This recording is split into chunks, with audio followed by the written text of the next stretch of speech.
السلام عليكم، ازيكم يا حبايبي؟ عاملين ايه؟ فيديو جديد على قناة يوميات امان السيد. اخباركم ايه؟ يا رب تكونوا كويسين وباحسن صحة واحسن حال. يلا يا ست الكل، هاتي رغيف العيش بتاعك ويلا تعالي كلي معايا. ان شاء الله النهارده هنعمل مع بعض طبق حرش كده وجميل وفي نفس الوقت اقتصادي. ده نص كيلو كبد وقوانص. اول حاجه جبت الطاسه، حطيت معلقتين زيت، معلقتين مكعبين زبده كبار، نزلت بالقوانص الاول، شوحتهم تشويحه كويسه زي ما انتم شايفين لغايه لما لونهم اتغير. ودي خطوة مهمة لأن القوانص بتاخد وقت في التسوية عن الكبدة.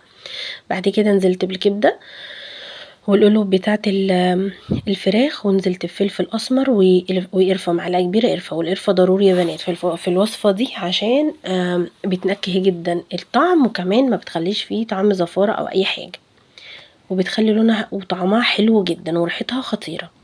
نبتدي نقلب، بس نقلب بالراحة عشان الكبدة ما تتهريش. هنا دول بصلتين كبار مقطعهم على ايدي ومعلقة توم كبيرة. نقلب بقى كويس في قلب بعضه لغاية لما التوم يطلع ريحته، كمان البصلة تدبل. هننزل بايه بقى دلوقتي؟ هننزل ب معلقة كبيرة 7 بهارات زي ما انتم شايفين. صلوا على النبي يا بنات عليه افضل الصلاة والسلام. اللهم صل وسلم وزد وبارك على سيدنا محمد.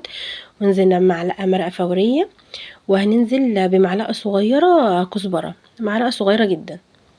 تمام زي ما انتم شايفين كده. وقلبي بقى، خلي التوابل تخش في بقية المكونات وشم الريحة خطيرة خطيرة خطيرة. طبق حلو جميل جنب شوية بطاطس محمرة، شوية بطاطس مهروسة، وبألف هنا على قلوبكم.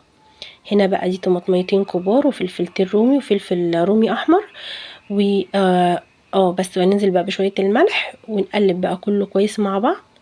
اهم حاجه لو مش مشتركه اشتركي، وما تنسيش تفعلي زرار الجرس وحطي لايك بعد اذنك لو سمحتي. بعد اذنكم حطي لايك عشان انا بتعب في الفيديوهات وعايزاكم تقدروا مجهودي، وان شاء الله باذن الله نكبر ببعض. هنا بقى انا غطيت الحله ووطيت، يعني سبتها، غطيت عليها حاجه بسيطه، وسبت الخضار اللي انا حطيته ينزل ميته. بصوا في ميه ازاي. هنا بقى ننزل الميه، بس الميه دي مش هتسوي القوانص طبعا لان القوانص بتاخد تسويه.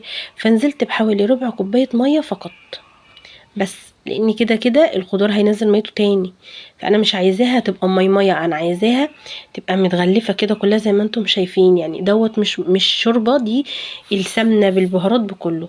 ودوقي بقى وبالف هنا. وده كان فيديو النهارده، اشوفكم فيديو جديد ان شاء الله على خير.